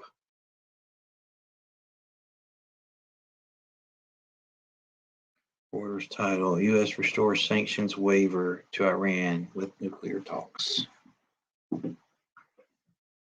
Again, appeasing your enemies. Unbelievable, but predictable, right?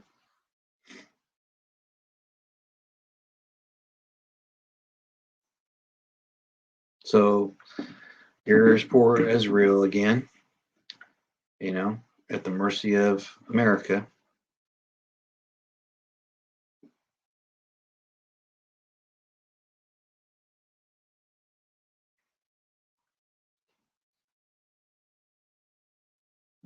Well, at least you got a hillbilly.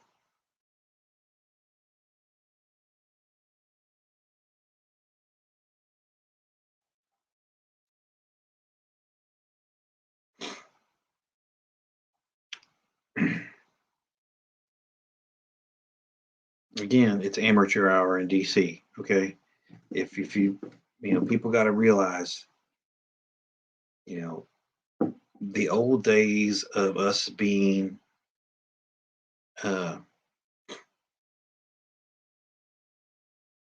walking softly and carrying a big stick, forget about it. That ship has sailed. People know what they can do, and they know our capabilities, and they know that they can push us around with the right moves.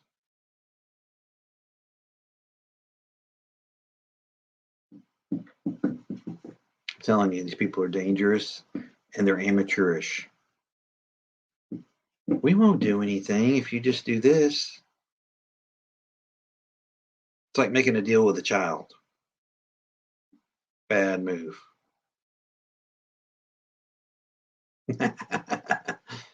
Yeah, right, Simon. It's all good, Bob.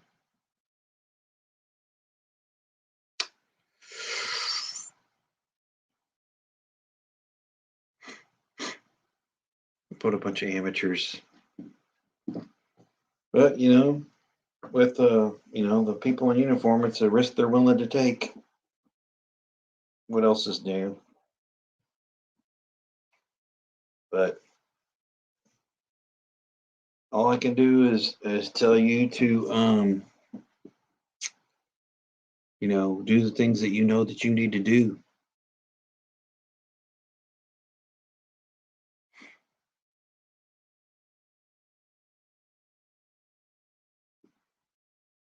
And have faith. Of course, I know that y'all do.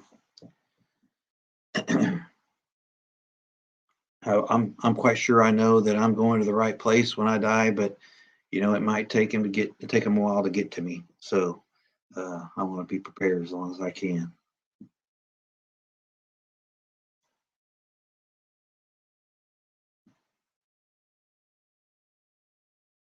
It is disgusting, Valerie.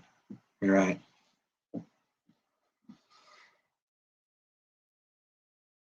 Well, anyway, people, we've been here for 2 hours, man, and it's been real. It's been good again. I appreciate everybody showing up.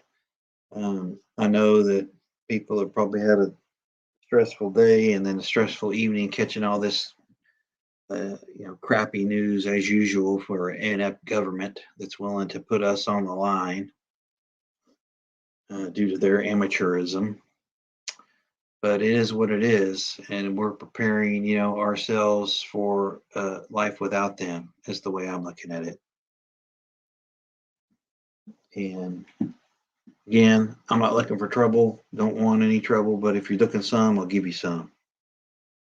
I'm pretty sure that's how y'all feel too.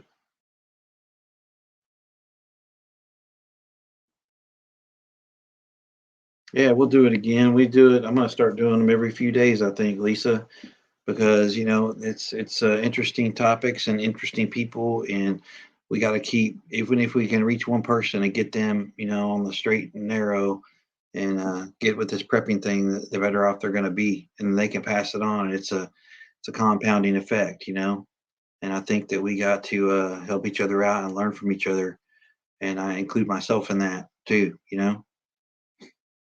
But anyway, I appreciate everybody being here. It's been great, and I appreciate the interaction and the comments. Please like, share, and subscribe. Hit the bell. Subscribe to each other on this platform so we can, keep the communication flowing freely. And don't hesitate to get yourself a backup channel if you participate in these things. So with that, I wish everybody a great end to their weekend and a good start to their week. And remember, keep prepping, stack it deep, and long live the Republic. Y'all take care.